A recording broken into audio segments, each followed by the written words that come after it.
Have you ever wanted to play Imagineer?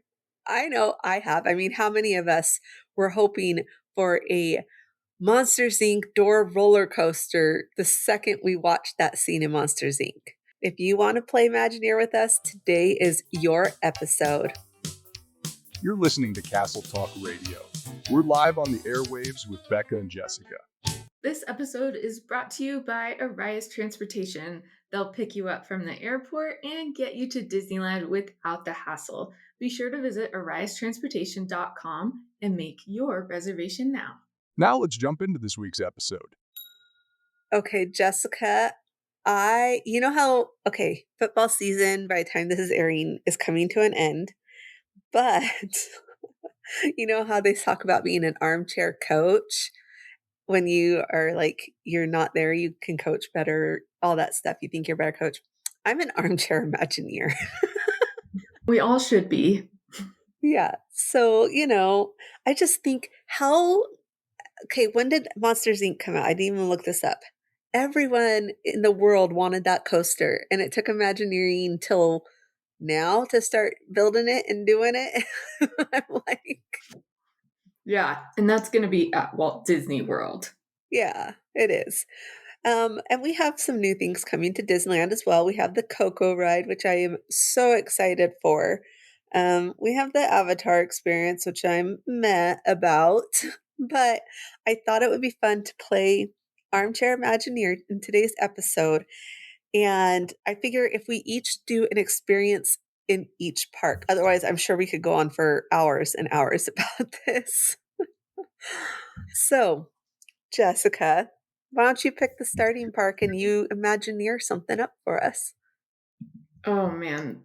Okay, let's start at California Adventure because I definitely have some things that it's missing. And when you told me about this topic, we didn't consult beforehand. So I'm really curious if we're going to come up with similar things or same space in the park. And because a lot of times when you talk to people about what they should bring to the parks, there's some similar consensus of what's missing and what we need. So we'll see if Disney is listening to this one and what they take from this episode, free for the taking, right? So we'll start with California Adventure Park. So do you want me to just start with my first Imagineering? Yes. Okay. And honestly, it feels almost like a scapegoat because it's not that hard.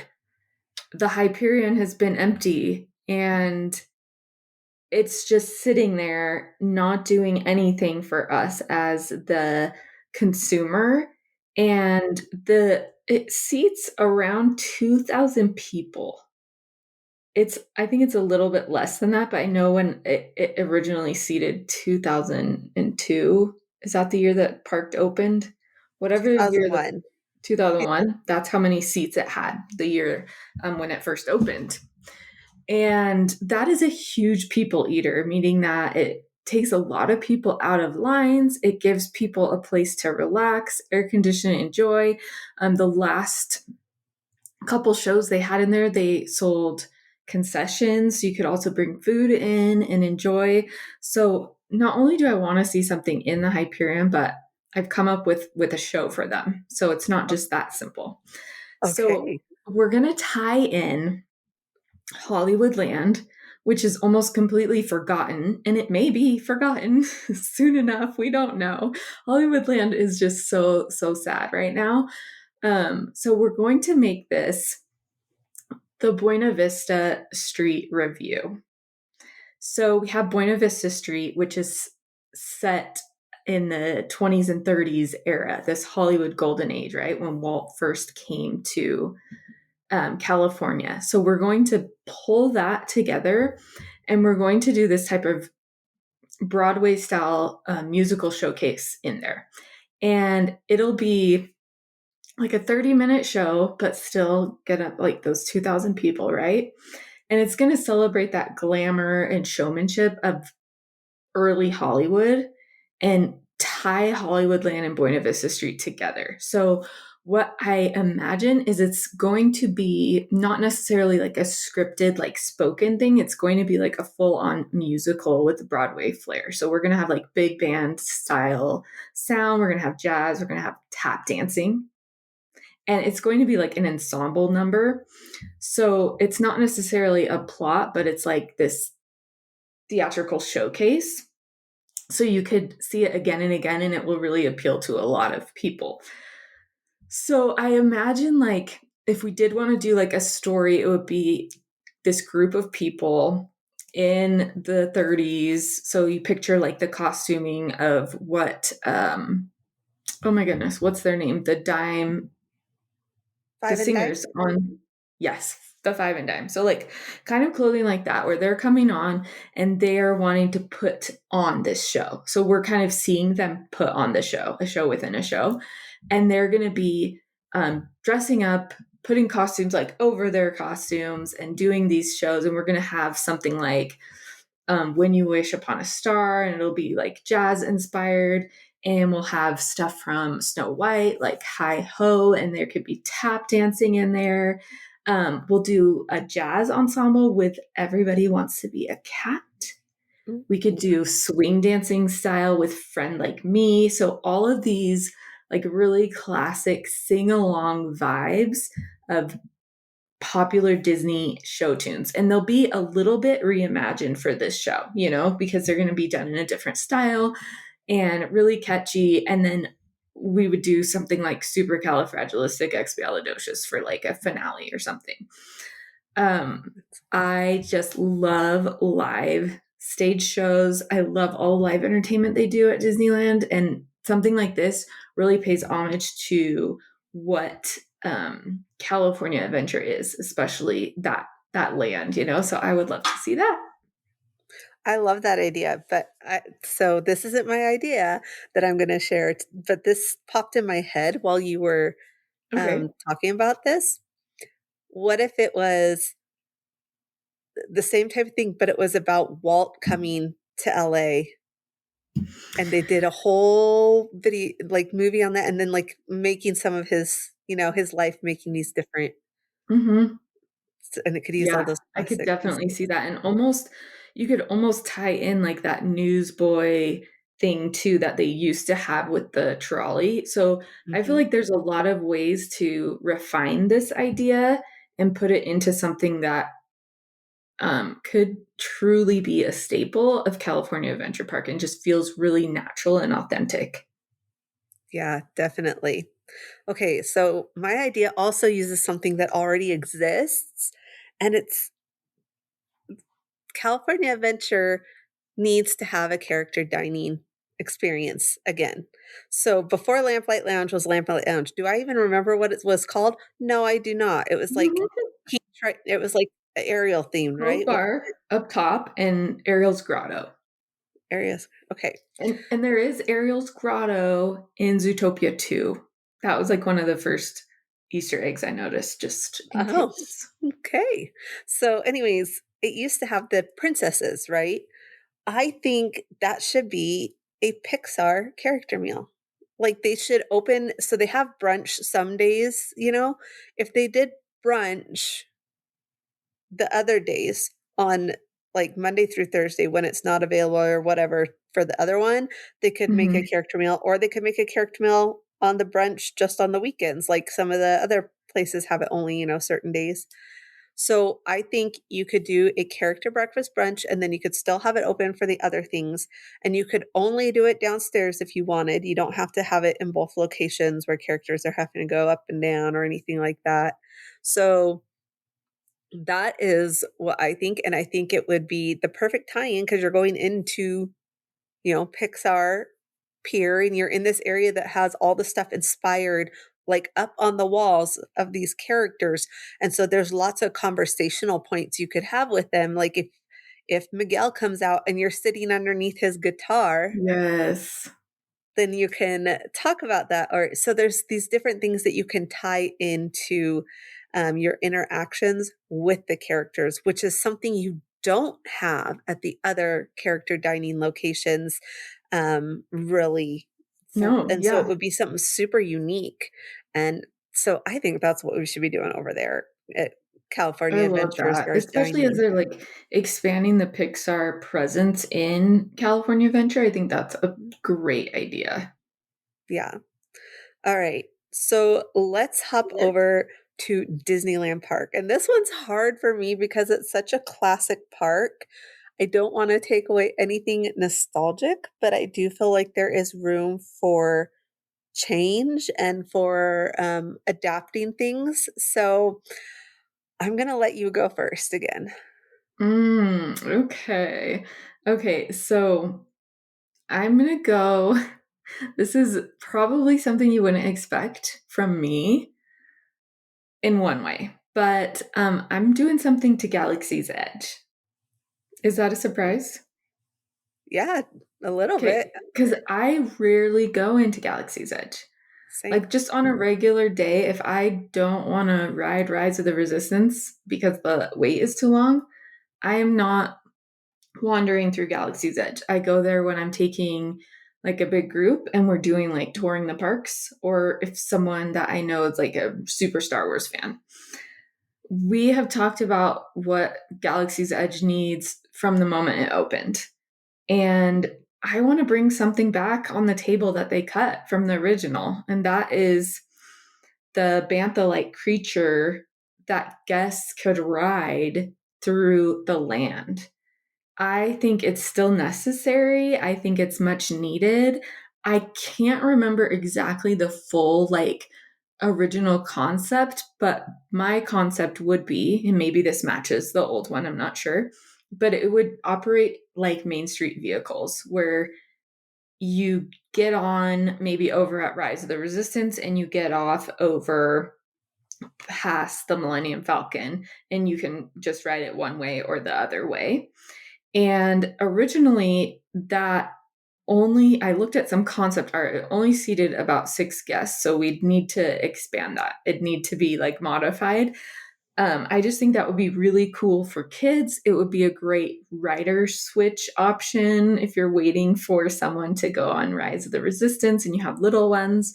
We really missed the mark. We didn't, they did. I'm not taking blame for this. Um, on stuff for little kids and stuff that's visible. That was one of the things we talked about Yes. as a group of us when Galaxy's Edge opened is like, you don't see much. Like, you have the stormtroopers out there and you have the thing characters out there, but like there's not even like a secret porthole or window to look into the lightsaber creating experience. Like, you don't see it. If you don't know it's happening, like the show is hidden in Galaxy's Edge. And I think having those creatures would be so cool. And not only that, Disney has done a lot of work of putting Star Wars in, I guess, in the path of younger ones with the animated series. Hmm. But this will start them even younger of like riding that creature and then being familiar with the franchise. Yeah, definitely. Um, I have said since day one that the thing that they are missing in Galaxy's Edge is motion. Every other land has Mhm. motion that you can see. So whether it's Dumbo the flying elephant or, I Water. guess Toontown doesn't really anymore. I mean, Well, it they have used to have the little. fountains. Yeah, but they have fountains, they have water that's going, and I guess you can see Gadget's Go Coaster, or it's not called Gadget's Go Coaster, right? Chippendale's Gadget Coaster. But I have always said that I have felt like every land had motion except for that one. You hear motion because you hear the landing and takeoff of And that was different added keys, later when and people that were was added complaining later. about it. Yeah, but that's it. So I think that is a great idea. I do think they'd have to figure out a way for it to seat a lot more guests, like you said. Um, but yeah, I definitely think they need something like that, or maybe they make like a little hovercrafty type thing that they take back and forth. I don't know. It needs something. And also, Rise of the Resistance is quite a ways away from the other part of Galaxy's Edge, so I think that's the perfect way to do it. Have it go from the Rise area to the TIE Fighter area. And yeah, I think that's a great idea. All right, so I'm gonna tap in to nostalgia. I think they need to do something with the People Mover track, whether it's bringing back the People Mover or making a completely new ride. I don't know, but something needs to be done with it. In I mean, I honestly, like, when I had this idea, I thought we could just reimagine Tomorrowland. That was, like, my first thing. But I was like, Mhm. "No, because like, that's a big thing to take on in one of our episodes." But I just feel like Tomorrowland either has to lean into being the retro vision of Yes. tomorrow, or it needs a full update. So, because totally redoing it would be crazy expensive, right? I think they've got to lean into that retro vision of the future if they wanna do something that's not too much, and I think the People Mover is the perfect way to do that. So, I would love for it to be the People Mover coming back, and yes, that means repairing tracks and spending money on that, Right. but I think it would be a great idea. I think it's, something that it's constantly moving, so it's a really good people eater upper, I don't know, like, absorbs those crowds when, from, because it's right there between Star Tours and Space Mountain, so you get a lot of people that maybe just don't want to wait in 2 long lines, one right after the other, and they're like, "Okay, we're gonna do one, do the People Mover to sit for a bit, then we'll go and get back in another long line."